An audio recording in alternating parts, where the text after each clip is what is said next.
नागश्रेष्ठ तक्षक अपने ध्येय पूर्ति हेतु वन के मार्ग से जा रहे थे। तभी उन्होंने मार्ग में एक ब्राह्मण को देखा।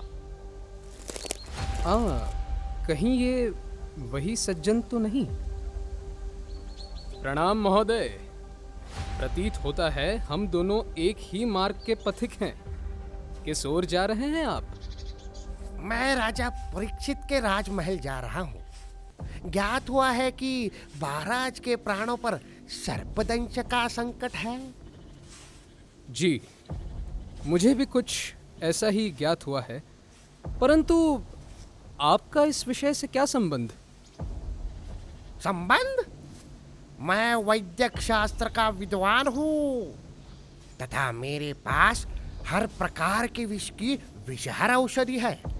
महाराज को इस समय केवल इसी की आवश्यकता है। किसी भी प्रकार के विष की विषहर औषधि?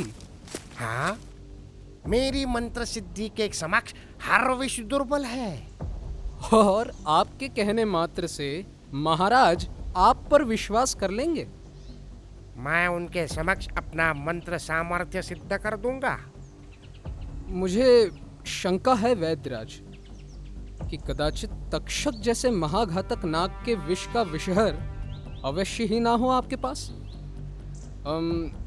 हाँ, क्यों ना हम आपके कथन का परीक्षण करके देखें? हाँ, अवश्य।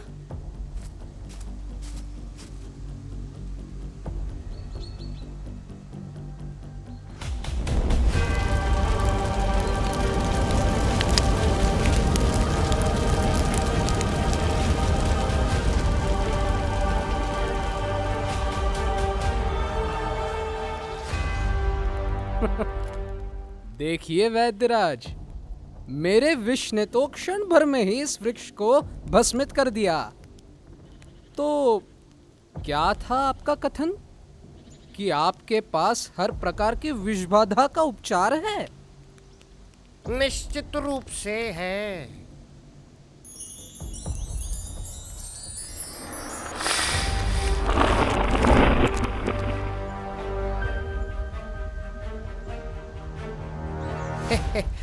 महाघातक विष।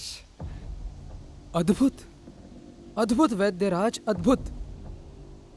किंतु राजमहल जाने का आपका वास्तविक प्रयोजन क्या है? हाँ, धन श्रीमान, धन। महाराज को अपनी विषहर औषधि बेचकर मैं धनवान हो जाऊंगा। सुनिए वैद्यराज, महाराज को ऋषि कुमार का श्राप है जिसके विफल होने की कोई संभावना नहीं। किंतु यदि किसी भी कारणवश आपके उपचार में तनिक मात्र भी त्रुटि रह गई तो उसके पश्चात आपका विख्यात यश देखते ही देखते लुप्त हो जाएगा। और यदि केवल धन की ही इच्छा है आपको, तो मैं आपको आपकी अपेक्षा से अधिक धन देने के लिए तैयार हूं। किंतु आप उचित रूप से पूर्ण विचार कर लीजिए।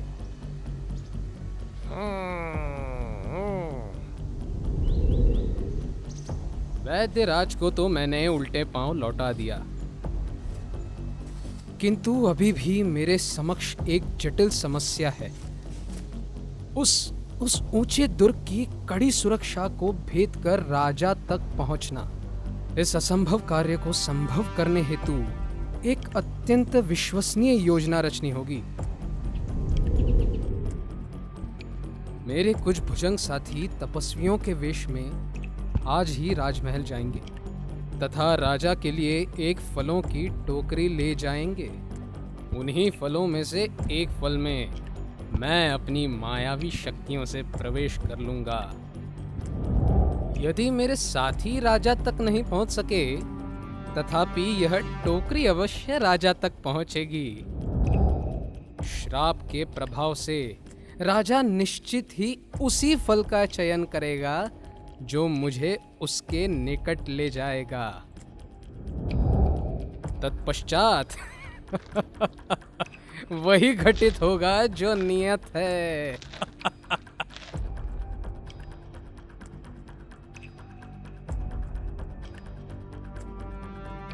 प्रधान जी, समय आ गया है। क्या? महाराज, उस फल को फेंक दीजिए।